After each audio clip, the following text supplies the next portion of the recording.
So we're about a week in since the beginning of the CrowdStrike-Microsoft blue screen of death debacle. And I've been thinking a lot about the different pieces of media coverage that I've seen and conversations that I've been observing or conversations I've been in. A huge focus on concentration risk and third-party risk management and dependency on big tech, and this is the point of DORA. This is operational resilience regulation. This is why we need it. Yes, it is. But I'm also struck by, at least what I'm seeing, as a lack of conversation around one of the most fundamental premises and assumptions behind operational resilience regulation of financial services, which is assume disruption. Assume that something bad is going to happen at some stage. Don't know exactly what, don't know exactly when, don't know exactly the impact, but the assumption going forward is that bad things happen. We can't prevent them all. We can't anticipate them all to the extent that, we'll never have to deal with disruption. The assumption is disruption will occur. And I'll give you an example of something that prompted my thinking on this.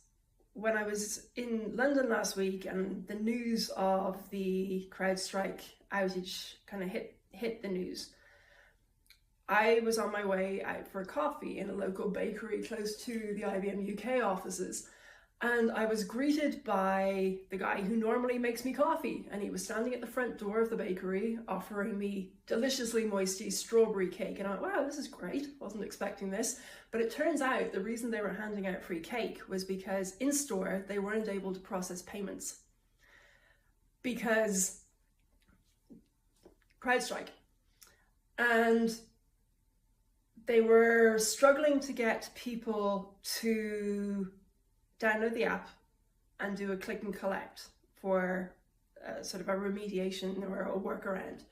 So to bribe people, get them literally sweetened up, they were offering cake to say, look, while you download the app, we'll taste something delicious. And I said, oh, okay, listen, I don't really want to download the app, but I'll pay cash. And they said, well, no, we don't take cash. We don't take cash. Now that's a business choice that when everything is up and running probably makes sense to them. For whatever reason, they've decided that it makes sense for their business not to take cash.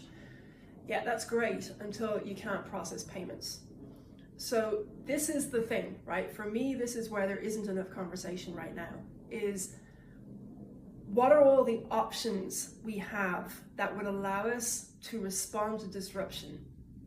And are we making decisions when things are good, that are convenient, that might be cost saving, that suit us when things are running well? And are we ruling them out as having them as options when things aren't going well? So, I'm not saying this particular bakery is doing anything wrong by ruling out taking cash. My point is, I would love to be a fly in the wall in the conversations, which I hope are happening now, kind of going, well, we had decided not to take cash, but look what happened. How much business did we lose? Is it enough to warrant a rethink about whether or not we only take card payments, or whether we might, in some circumstances, take cash? Those are the conversations that need to be happening. I'm talking about a bakery, not a financial services firm, but it's sort of reasoning by the absurd. Is all businesses need to be thinking in non-technical terms to start with about what do they need to be able to function.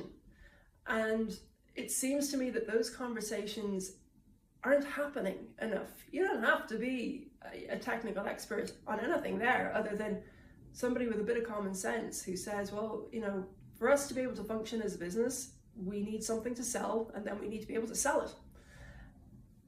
You don't need to be a technical expert to have that conversation. You need to be somebody who understands what the business is about.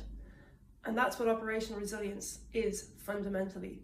It's really understanding what your business is, understanding the dependencies, thinking about what could go wrong, and having very open, active debate about how might we go about giving ourselves the most options possible so that no matter what happens, we are always able to pivot. No matter what happens, we are always able to move ourselves into a position out of choice and not out of constraint. When you're good at operational resilience, you'll always have options, no matter what the disruption.